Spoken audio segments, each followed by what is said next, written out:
Happy Purim, everyone. Happy Purim. I thought I wasn't going to give a class today, but you have to learn Chassidut every day before you pray anyway. So why not learn this in public? First of all, let's give charity as we do every day. And especially today, you're supposed to give special measures of charity.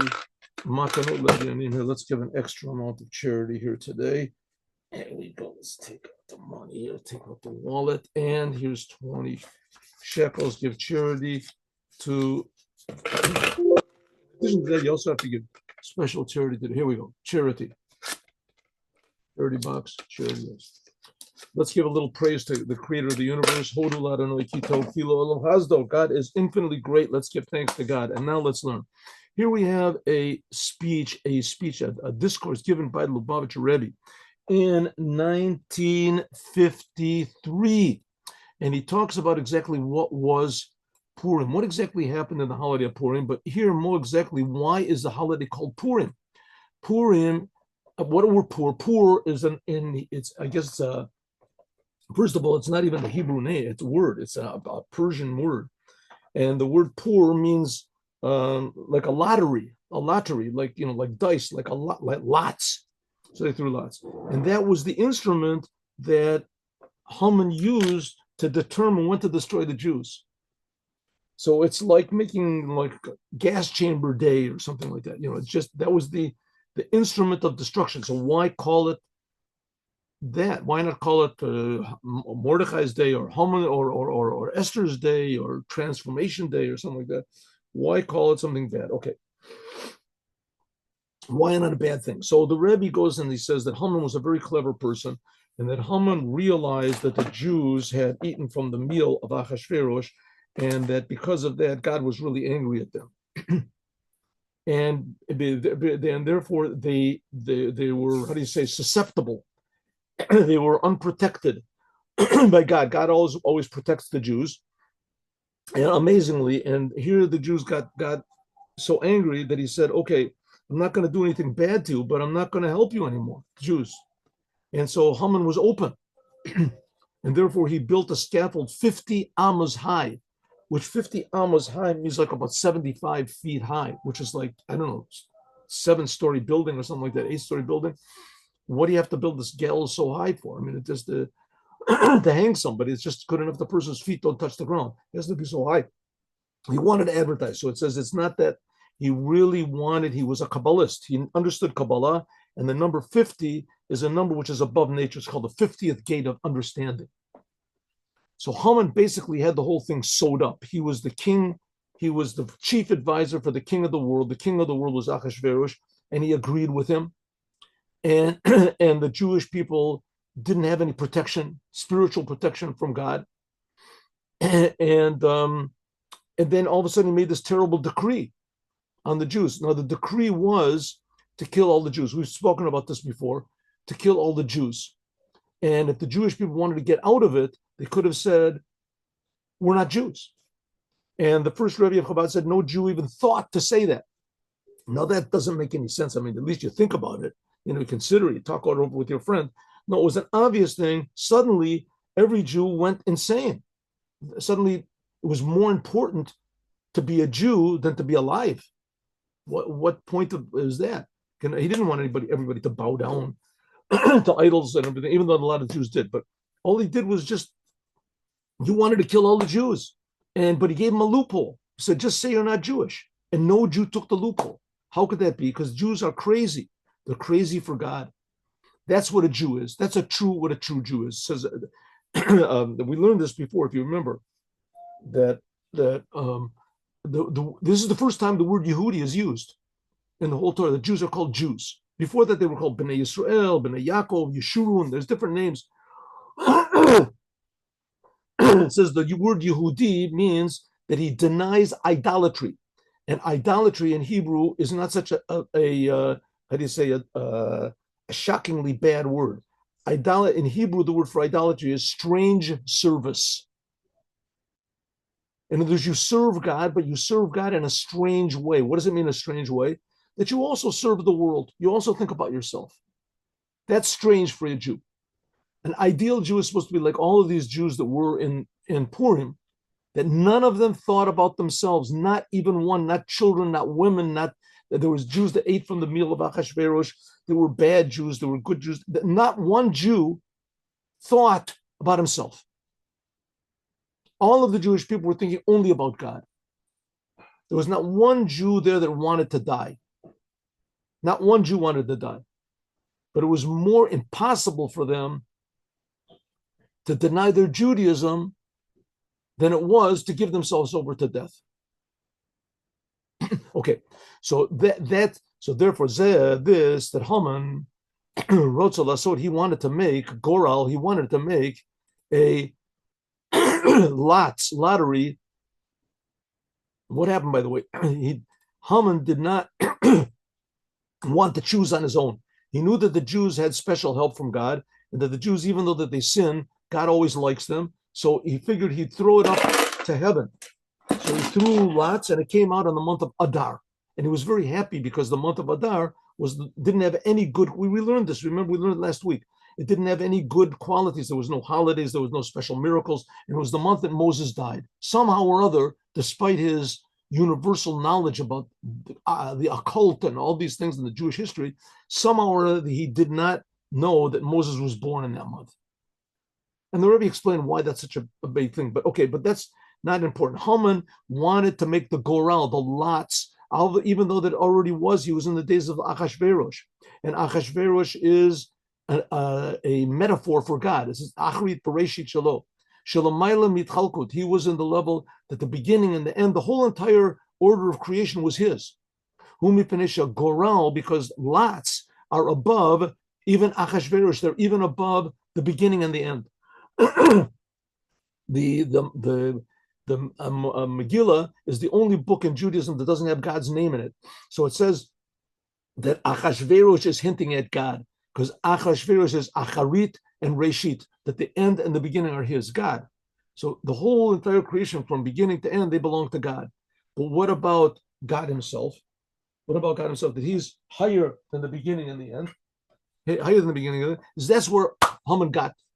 Haman reached to that level. He wanted to throw lots which are above beginning and end, above all logic. In this level of Achashverosh, even though that regarding Achashverosh, there's no divisions, and so any little bit of good that the Jewish people had would have been the same, exactly the same as all the bad that Haman had. You have to understand this. By the essence of God, there's no such thing as bad or good. Bad and good are inventions, so to speak, of God. They're inventions of God. That's why it says that on Purim, you're supposed to be so drunk. You're supposed to it's a weird commandment. You're supposed to get so drunk that you don't know the difference between blessed is Mordechai and cursed is Haman. You don't know the difference between good and bad. So what type of an achievement is that? It says, because we're going to see that's where the essence of the Jews come from.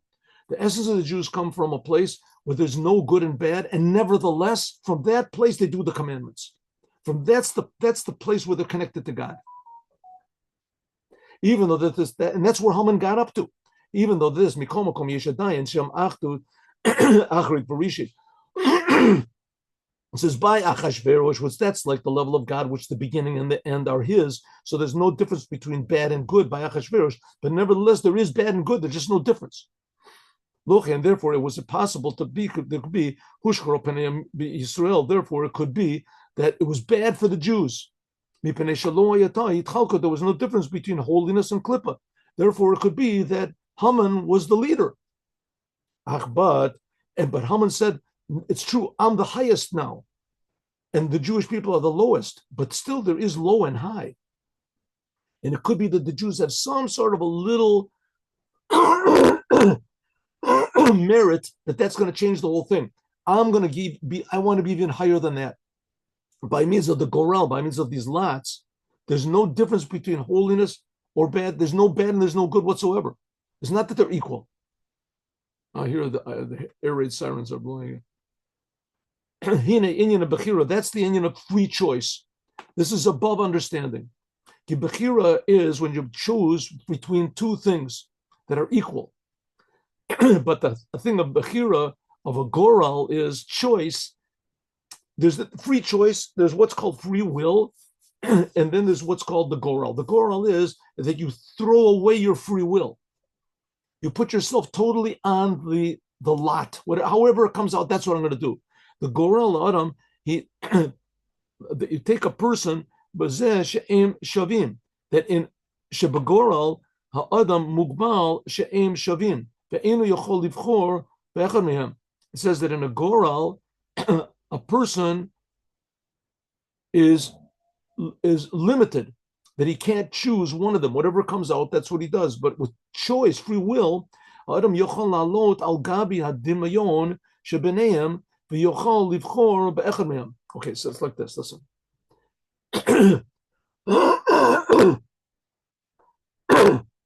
Free will. What is free will? When two things are totally equal, there's no difference whatsoever between them, right? And so you can throw lots. You throw lots, and that lot, it decides. However the lot is, that's how I'm going to decide, right? But in free will means that you can, two things are totally equal by a person. There's no difference whatsoever. When you throw a coin, you flip a coin, and there might be a difference between two different things, and you just flip a coin to decide which one it's going to be. But this has its advantages. This has it. You don't know if you should buy a Buick or you should buy a Chevrolet. You know, so you flip a coin. But the Buick is different, and the Chevrolet is different. Free will means that you can, both things become totally equal to you. You're not forced by anything. And free will is like this. When you're not able to choose something, that's the idea of a lot. And when you do choose one of them, then you draw your choice to the lot. And that's what it means, ata tomech gorali. It says, God, you support my lot. Shakodesh Baruch Hu yivchor, that God, he chooses what's going to be the lot. וזה יבחר לנו את נחלתנו, את גאון יעקב, שבחירה היא שאפילו הגורל ייפול ביעקב. Okay, so it goes like this. God chose the Jewish people. What does it mean he chose the Jewish people? So it says really true choice means when two things are totally equal. Two things make no difference. The Jewish people are different from the non-Jews. They come from Abraham. They have a different soul. It says they have an extra soul. Says that's not why God chose the Jews. God chose the Jews because he just chose them from his essence of his free will, but he did choose them. In other words, it makes no sense whatsoever.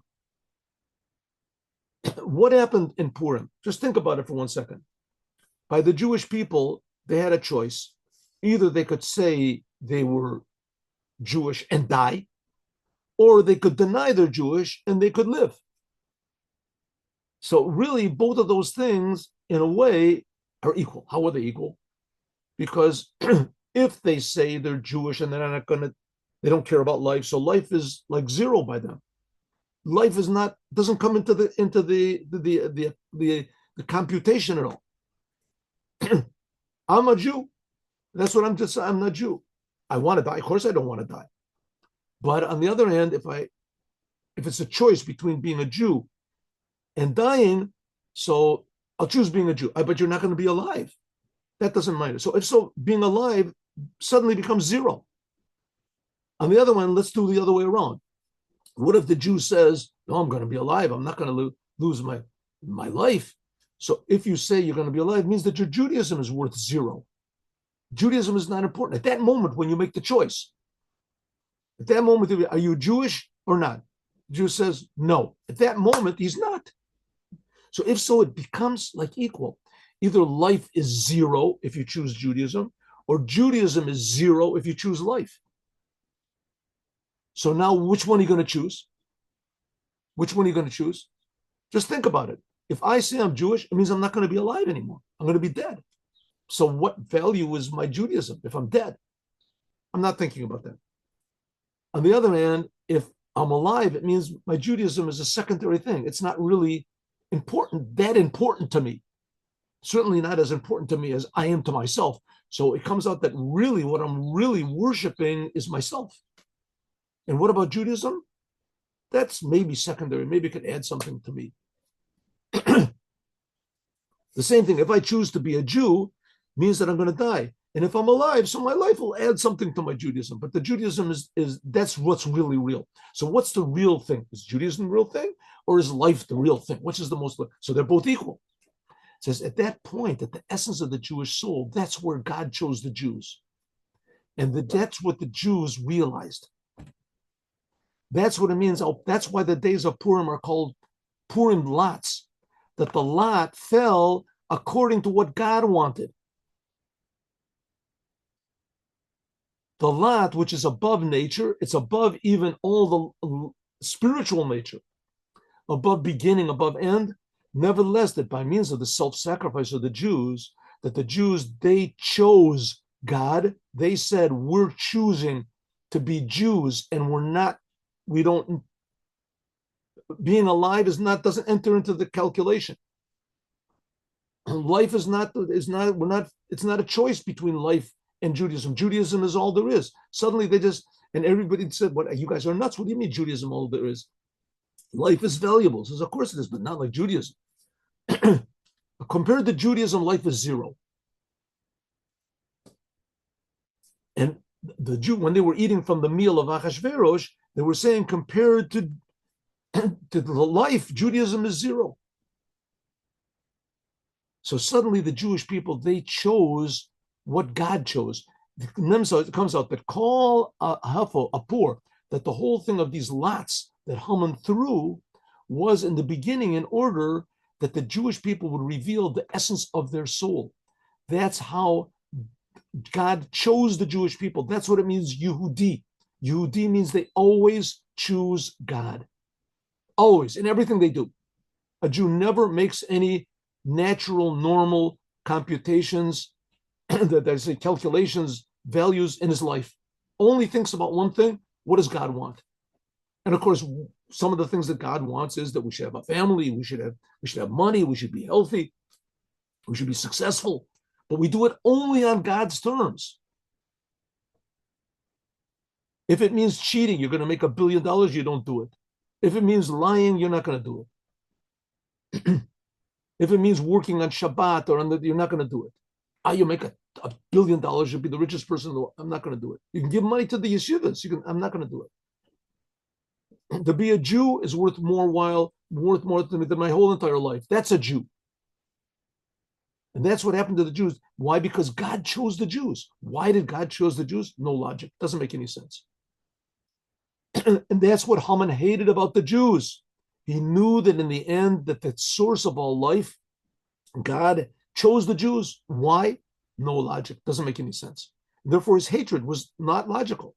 That's all what that Haman, he built a tree which is high, 50 amas. Why? His intention was to go to what's called the 50th gate of understanding, above the whole order of creation, even spiritual creation, the source of all creation, the 50th gate of understanding, it says. And even there, God chose the Jewish people. And it was revealed how that Haman built the tree, and in the end, for himself, God was hung on the tree himself. And every single year is drawn down this revelation, that the poor, the essence choice of God to the Jewish people, and the essence choice of the Jewish people to God, that this lot will be according to what God wants, his essence. And from this will be wiped out all mention of Amalek in the total, complete redemption, Bekorov, Mamash, immediately. So that's why the name of God is not mentioned in the Megillah, because the whole thing is above any names of God. It's above the essence of God. And that's why the Jewish people are not called Bnei Yisrael or anything else, because it's above all those other names. It's just Yehudi means Hodaya, total surrender to God. That's what it is, this Purim. That's what it'll be from now on, this Purim, and forever. All of the Jews will come back to their senses. All the Jews, from the essence of their soul, will do Torah and the commandments, because that's the essence of a Jew. And a Jew can stop being religious, but he can't stop being a Jew. And the motivation for doing the commandments will be only because we're Jews. Jews automatically will want to do what God wants. And then God will do what we want. We'll send Moshiach immediately now. Yechi Adonenu, Morenu Rabbeinu, Melech HaMashiach, L'olam Ved. Happy Purim to everybody. Happy Purim.